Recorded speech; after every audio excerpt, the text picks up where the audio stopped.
আমি আগের ভিডিওতে সৌরজগতের সবচেয়ে বড় 4টা গ্রহের ছবি তুলেছিলাম। এই ভিডিওতে আমি সেই ছবিগুলো কিভাবে প্রসেস করলাম সেগুলো আপনাদের সঙ্গে শেয়ার করব। চলেন তাহলে আরম্ভ করি। হাই, আমার নাম জুবাইর। আমি মহাকাশের ছবি তুলি। এখন আমাদের সবচেয়ে ইন্টারেস্টিং পার্টটা আরম্ভ হবে। আমরা এই সব ডেটাগুলোকে প্রসেস করা আরম্ভ করব। আমরা শুরু করব শনি গ্রহ থেকে। সো শনি গ্রহের আমরা অনেকগুলা ইমেজ সিকোয়েন্স ধারণ করেছিলাম। এই ইমেজ সিকোয়েন্সগুলো আমরা একটা একটা করে দেখি। প্রথম সিকোয়েন্সটা খুলি আমরা।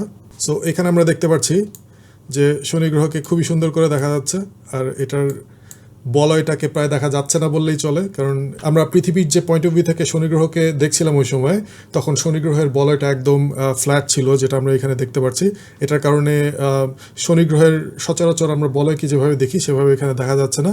কিন্তু আমরা যদি একটু প্রসেসিং করি, মানে আমরা যদি এটার গামাকে আর একটু বাড়াই আর গেইনটা আর একটু বাড়াই, তখন আমরা আসলে দেখতে পাচ্ছি যে এটার শনি গ্রহের যে বলয়টা সেটা খুবই চিকুনভাবে আমরা এই সিকোয়েন্সে দেখতে পাচ্ছি। আর এই দিকে ছোট্ট করে, আমি জানি না আপনারা দেখতে পাচ্ছেন নাকি, যদি গেইন আর গামাটাকে আরেকটু অ্যাডজাস্ট করি, তাহলে এখানে শনি গ্রহের কয়েকটা চাঁদও দেখতে পাচ্ছি, কিন্তু খুবই হালকা, এটা দেখা যাচ্ছে না বললেই চলে। এটা প্রসেস করার জন্য আমরা কিছু ফ্রি সফটওয়্যার ব্যবহার করব। স্ট্যাকিংয়ের জন্য যে সফটওয়্যারটা ব্যবহার করব সেটার নাম হচ্ছে অটো স্ট্যাকার। সেটা ব্যবহার করা আসলে খুবই সহজ। আমি একদম প্রসেসটাই আপনাদের দেখাই দিই। সো আমরা যেই সিকোয়েন্সটাকে স্ট্যাক করতে চাই সেই সিকোয়েন্সটা প্রথম আমাদের এই সফটওয়্যারে নিয়ে আসতে হবে। সো আমি এই প্রথম সিকোয়েন্সটাকেই নিয়ে আসার চেষ্টা করি। সো এখানে ড্র্যাগ করে ড্রপ করে দিলেই সিকোয়েন্সটা চলে আসবে আমাদের ওয়ার্ক স্পেসের মধ্যে। তো এখানে আমরা জুম করতে পারবো। জুম করে একটু 100% নিয়ে আসলাম যাতে আমরা গ্রহটাকে বড় করে দেখতে পারি। এখানে কয়েকটা অপশন আছে, তো আমি আজকে খুব ডিটেলে যাব না, কিন্তু আপনারা আমার স্ক্রিন থেকে দেখতে পারবেন যে আমি কোন কোন ধরনের সেটিংস ব্যবহার করছি। তো প্রথমত আমাদের এখানে প্ল্যানেট সিলেক্ট করে দিতে হবে, কারণ আমরা একটা প্ল্যানেটকে স্ট্যাক করার চেষ্টা করছি। আর আপনারা হয়তো আমাকে অনেক সময় বলতে শুনেছেন যে লাখ লাখ ছবি ধারণ করেছি একটা গ্রহের বা চাঁদের, কিন্তু এই ছবিগুলো কিন্তু একটা ক্লিক করে করে তারপর আমরা ছবিটা নেই না, এটা একটা ভিডিও সিকোয়েন্সের মতন করে নেওয়া হয়। আর যেহেতু এটা একটা র সিকোয়েন্স, তার মানে প্রত্যেকটা ফ্রেম র ফরম্যাটে সেভ হচ্ছে।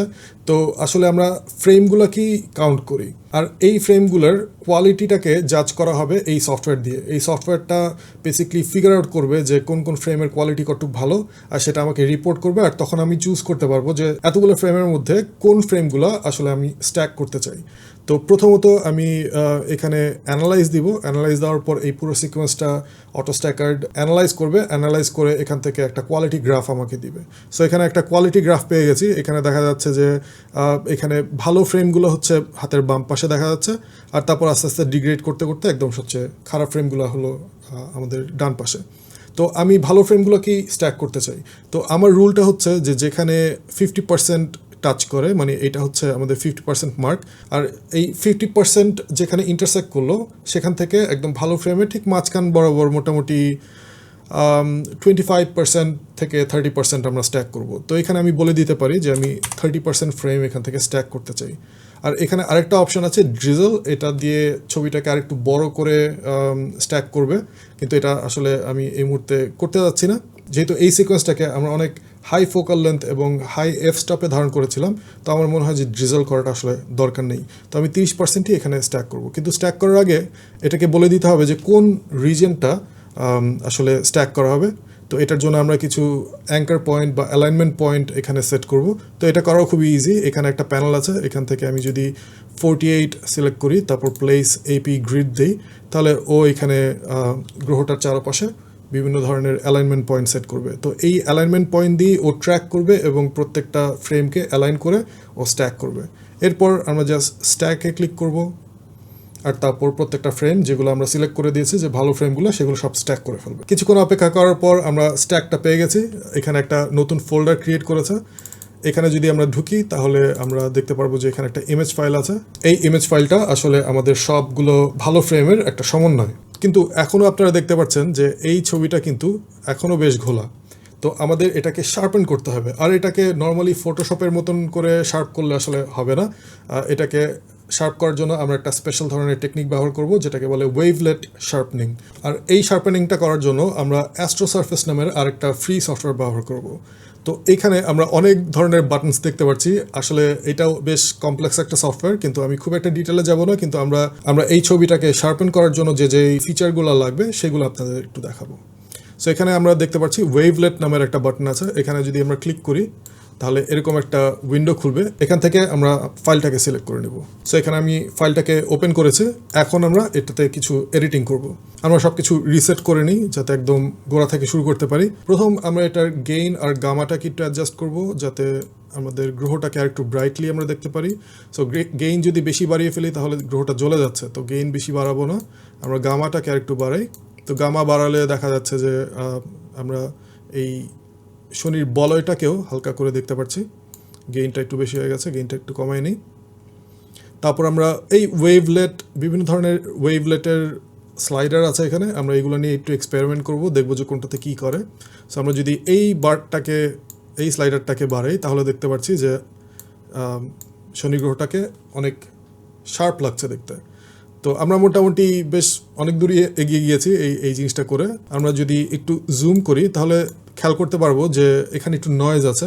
তো আমাদের এখানে একটা স্লাইডার আছে যেটা হলো নয়েজ আর্টিফ্যাক্ট প্রি ফিল্টার। এটা যদি আমরা একটু ইনক্রিজ করি তাহলে দেখবো যে নয়েজটা কিছুটা কমেছে। আর এখানে আরেকটা রিডিউস নয়েজের অপশান আছে। তো এখানেও যদি আমরা একটু বাড়াই এটাকে তাহলে দেখতে পারবো যে আস্তে আস্তে নয়েজটা কমছে। কিন্তু আমরা যদি এটাকে অনেক বেশি বাড়ায় দিই তাহলে দেখবো যে ডিটেল হারিয়ে ফেলছি। তো এটা একটু সেন্সিটিভ, একটু সাবধানে ব্যবহার করতে হবে। তো আমার মনে হচ্ছে যে এই জায়গাটা একটু জ্বলে গেছে, তো এটার কারণে আমি একটু গেইনটা একটু কমাই দিই যাতে আমাদের এক্সপোজারটা সব জায়গায় মোটামুটি ইভেন থাকে। মোটামুটি আমরা যে ডেটাটা কালেক্ট করেছি এটাতে এর চেয়ে বেশি শার্পেনিং আসলে করলে এই ছবিটা নষ্ট হয়ে যাবে। আর গ্রহের ছবি কত শার্প আসবে সেটা নির্ভর করে আসলে সিইংয়ের উপর, মানে আমাদের অ্যাটমসফিয়ারিক কন্ডিশনের উপর নির্ভর করে। তো যেদিন আমি এই ছবিটা নিচ্ছিলাম সেদিন আসলে শনিগ্রহ অলরেডি দিগন্তের বেশ কাছাকাছি চলে আসছিল, এর জন্য অ্যাটমসফিয়ারও খুবই টার্বুলেন্ট ছিল। আর এটার কারণে এই যে পাশে যে হালকা হেলোটা দেখতে পাচ্ছেন, এই হেলোটা আসছে অনেকখানি বায়ুমণ্ডল পার করে, তারপর এই আলোটা আমাদের টেলিস্কোপে এসে পড়েছে। এটার কারণে আসলে একটু ডিগ্রেড করেছে ছবিটা, কিন্তু এটাও ফিক্স করা যাবে, কোনো ব্যাপার না। এখন আমরা এই কালারটাকে আরেকটু অ্যাডজাস্ট করতে চাই। তো এটাকে একটু বেশি হলদেটে লাগছে, তো এটাকে আরেকটু নিউট্রাল করে নিয়ে আসতে হবে আমাদের। আর এটা করার জন্য আমরা এই কালার RGB অ্যাডজাস্টমেন্টে যাব। এই ট্যাবের মধ্যে আমরা বিভিন্ন ধরনের অপশনস দেখতে পাচ্ছি, বিভিন্ন ধরনের সেটিংস দেখতে পাচ্ছি।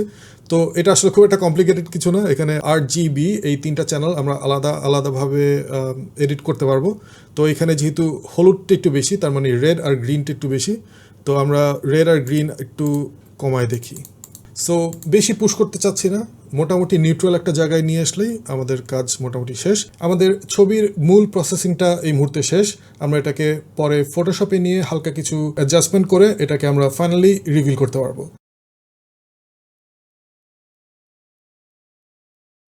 আমি অ্যাস্ট্রোফটোগ্রাফি শুরু করার পর থেকে শনি গ্রহের ছবি প্রত্যেক বছর নেই। এই সব ছবিগুলো নিয়ে আমি সামনে আরেকটা লম্বা ভিডিও বানাবো। আমি আরও অনেক এক্সাইটিং প্রজেক্ট নিয়ে কাজ করছি, সেগুলো যদি দেখতে চান তাহলে অবশ্যই এই চ্যানেলটাতে সাবস্ক্রাইব করে রাখবেন। চলেন তাহলে আমরা নেপচুনের কি ডেটা কালেক্ট করলাম সেগুলো দেখি আর সেই ছবিগুলোকে প্রসেস করি। তো এখানে আমি নেপচুনের যেই সিকোয়েন্সটা ধারণ করেছিলাম সেটা আপনারা দেখতে পাচ্ছেন। তো এখানে যদি আমরা স্ক্রল করি তাহলে দেখতে পারবো যে নেপচুনকে একটা সুন্দর গ্রিন ব্লু একটা গ্রহের মতন লাগছে। কিন্তু এখানে একটা মজার জিনিস আছে, আপনারা যদি খেয়াল করেন, আমি যদি এই ভিডিওর সিকোয়েন্সটা প্লে করি তাহলে এখানে আবছা করে একটা ডটের মতন দেখা যাচ্ছে। আমরা যদি এইটার গেইন আর গামাটাকে আরেকটু অ্যাডজাস্ট করি, সো আমি গেইনটা একদম বাড়িয়ে দিলাম। তো আপনারা যদি এখন এখানে খেয়াল করেন, এখানে একটা হালকা ডটের মতন দেখা যাচ্ছে। আর আমি যদি এই ভিডিওটাকে প্লে করি তাহলে দেখতে পারবেন যে এখানে ওই ডটটা আছে। তো এই ডটটা আসলে নেপচুনের সবচেয়ে বড় যে চাঁদ ট্রাইটন সেইটা। তো আমরা নেপচুনের সাথে নেপচুনের সবচেয়ে বড় চাঁদটাকেও এখানে ধারণ করতে পেরেছি। নেপচুনের প্রসেসিংটাও শনি গ্রহের মতনই হবে। আমরা অটো স্ট্রাইকারটি এখানে নিয়ে আসবো, নিয়ে আসার পর আমরা অ্যানালাইজ করব। অ্যানালাইজ করার পর এখানে আসলে অত বড় অ্যালাইনমেন্ট পয়েন্ট দেওয়া যাবে না, তাই আমাদের ছোট অ্যালাইনমেন্ট পয়েন্ট ব্যবহার করতে হবে। তারপর এখান থেকে আমি বলে দিব যে কত পার্সেন্ট স্ট্যাক করতে চাই, মোটামুটি 30% স্ট্যাক করে দেখি কেমন লাগে। আর তারপর আমরা স্ট্যাক বাটনটাতে ক্লিক করব। বাস, যেহেতু আমাদের আসলে এটার সিকোয়েন্সে খুব একটা বেশি ইমেজ নাই, তো এটার কারণে প্রসেসিংটা খুবই দ্রুত হয়েছে। তো আমরা যদি এখন এই ফোল্ডারটাতে দেখি, তো এখানে আমরা স্ট্যাক করা ছবিটা দেখতে পাচ্ছি, কিন্তু এখানেও এই মুহূর্তে ঘোলা লাগছে কারণ এটা আমরা এখনও শার্প করিনি। তো এটার জন্য আমরা আবার অ্যাস্ট্রো সারফেসে যাব। নেপচুনের এই স্ট্যাক করা ছবিটাকে আমরা একইভাবে প্রসেস করব যেভাবে আমরা শনি গ্রহেরটা প্রসেস করেছিলাম। আমি এখন অ্যাস্ট্রো সারফেসে এই ছবিটাকে নিয়ে আসছি। তো সব সেটিংগুলোকে আমি রিসেট করে ফেলেছি। তো এখন আমরা আস্তে আস্তে এই ছবিটাকে এডিট করা আরম্ভ করবো। সো প্রথমত আমি গেইনটাকে আর একটু বাড়াই, দেখি আমাদের ডেটাতে আর কি কি আছে। গামাটাকে বাড়াই।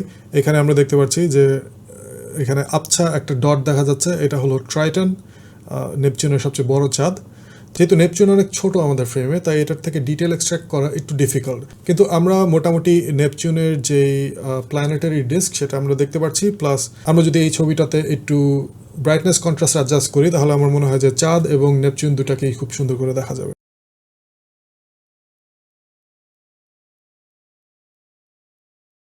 চলেন এখন আমরা তাহলে ইউরেনাসের ছবিটাকে প্রসেস করি। আমি ইউরেনাসের ছবি ধারণ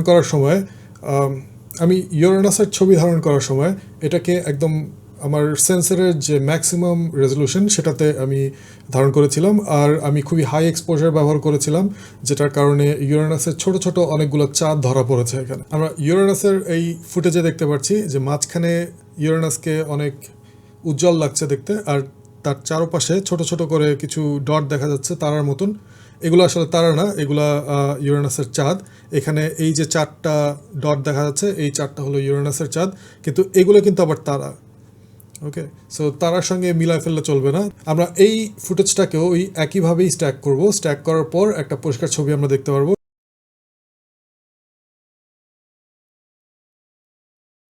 এখন আমরা সবচেয়ে এক্সাইটিং গ্রহতে যাব।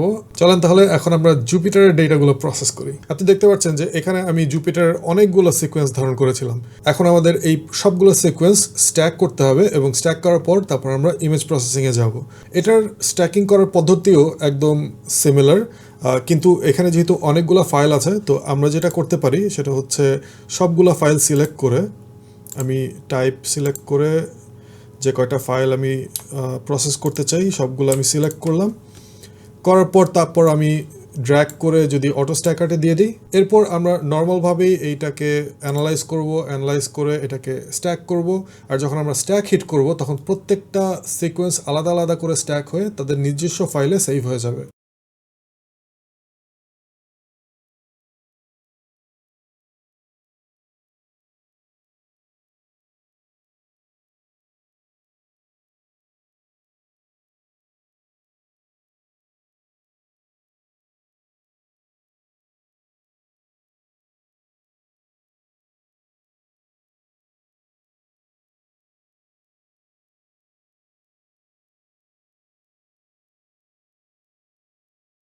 ভিডিওটা শেষ পর্যন্ত দেখার জন্য আপনাকে অনেক অনেক ধন্যবাদ। দেখা হবে শীঘ্রই। ততদিন আপনার আকাশ আর মন দুটোই থাকুক পরিষ্কার।